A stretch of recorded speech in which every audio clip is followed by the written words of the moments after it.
I've been commenting on Ordinals on Bitcoin since the introduction of idea by Casey, and we have seen amazing progress in the past almost a year. And in this video I'm going to give you what's happening right now, because there are a couple of things and it's worth coming back, because right now Ordinals are a pleasure. You don't have to go to funky websites or do OTC trades to get your first Ordinal. Everything is available on Magic Eden, which becomes one of the top places for buying Ordinals. You have Solana NFTs and Bitcoin Ordinals in one place, and it's super easy to connect your wallet and start trading different Ordinals. So I'm going to go through top collections and talk to you about the kind of airdrop that's happening, talk about runes as well that are coming along the way, and many different stuff. So first of all, different top collections. Magic Eden is giving you rewards for trading, so you can trade if you want to. And get those diamonds. There might be an airdrop at some point, so that's good to have in mind, because most of the NFT marketplaces are doing some kind of an airdrop after the success of Blair, of course. So this might happen here as well. I think the most talked collection is NodeMonkes right now. That was the collection that was basically giving away different NFTs to different influencers, and basically those honoraries then grabbed quite a high prices. One of them I think was sold even through Christie's, so that's already quite a success. And as you can see, the floor price is 0.16 BTC, which places that in one of the top collections on when it comes to Ordinals. So pretty cool stuff. As you can see, you have the total supply of 10,000 classic pixel vibes. Many top names when it comes to NFTs are coming over from Ethereum to buy NodeMonkes, and many of those top collectors also received one of the honoraries, so that's why the collection got super popular. The cool thing that Magic Eden just introduced is having a marketplace for rare sats. Those are the sats that have some kind of a specific number that you can have a look at.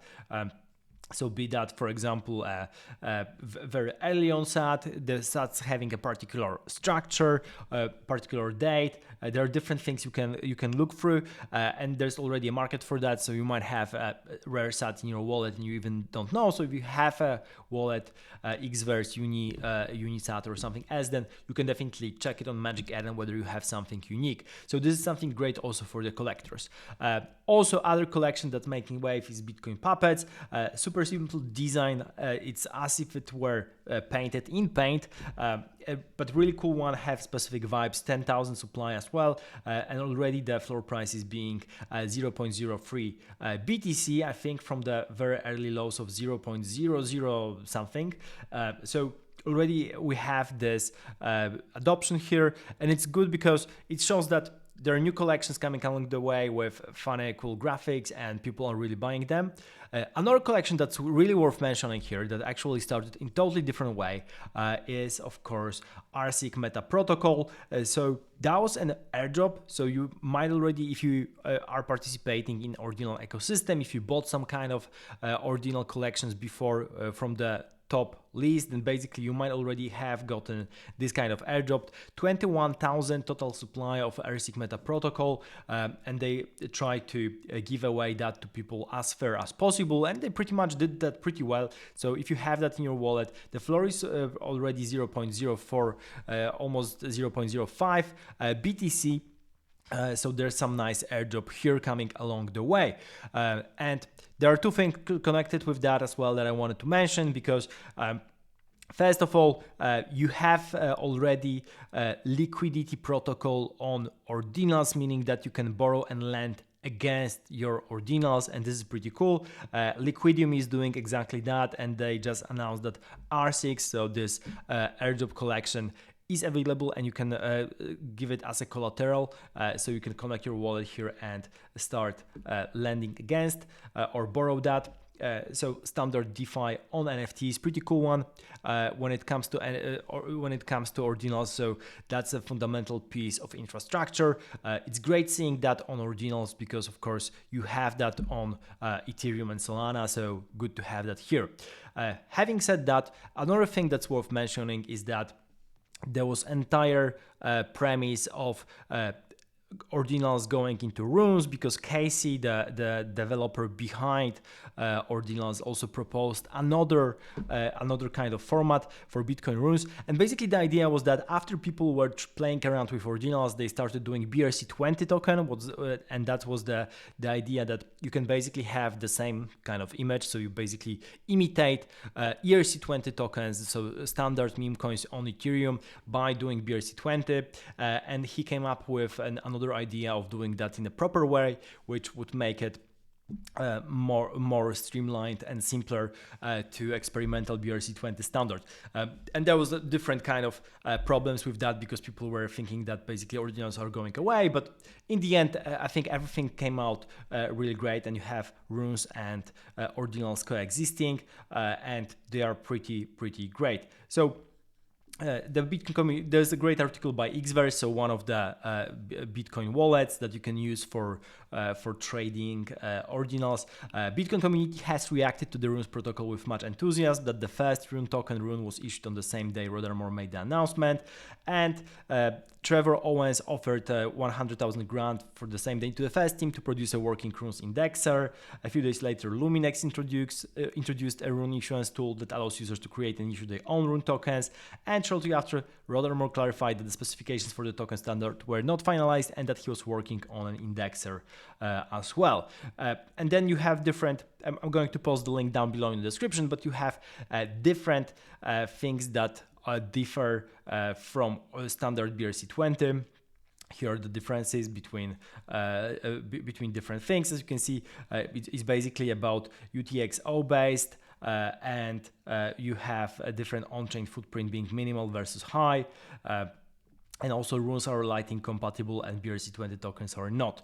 But the general idea is that you have this rise of fungible tokens on Bitcoin, so you're going to see more and more meme coins on Bitcoin as well. Now, going back to airdrops, there was a great idea by Leonidas, which also mentioned that after basically this RSIC Metaprotocol and distribution, he basically had this idea of having an airdrop that would be fair, 10,000 inscriptions that has no team allocation, where holders will be 1-1 airdrop at Rune when Casey releases the protocol, so when the final version of the Rune will come to play. So that's the idea. So he wants to make basically this community protocol for all the people that are within the community. That's why I explained both Runes and how the RSIC Metaprotocol NFT worked, because all that is connected here, and when the final version will be here, there will be probably some kind of airdrop, because as you can see, that was already a couple of days ago. As you can see, Leonidas actually managed to have $70,000 committed and over, and probably more right now, because that was yesterday. Discord is coming soon as well, and all organizational efforts will be open and fully transparent. So this is not my project or your project, this is our project. I will only play a tiny role in helping to light the fire. The rest will be up to you all. So it's going to be probably a massive project on Rune, and if you're in the Ordinal ecosystem, in a Bitcoin ecosystem, then definitely that should be something to look forward to. And basically the idea is to distribute it as fair as possible. As you can see from other tweets by Leonidas, this is about having a fair drop, so an airdrop that is fair, evenly distributed, and in a way that probably somehow omits all the airdrop farmers. So you probably want to have just one per wallet, and basically think about the bigger collectors maybe, or collectors that have specific NFTs, or people that are vocal within the community. Basically it has to be transparent, organized privately, and so airdrops that are organized privately and have perverse incentives for insiders to front run are not transparent, and those are not fair drops. So I think this is important. Also being verifiable is important, so you should be able to have the criteria to verify, make it so that anyone can verify everything. Also, fair drops are unpredictable. Airdrops that have an eligibility algorithms easily anticipated and gamed by farmers prior to the snapshot moment are not unpredictable, and those are not fair dupes. So that's also important. Discord will be coming soon, so probably when it comes, I'm going to add it down to the description.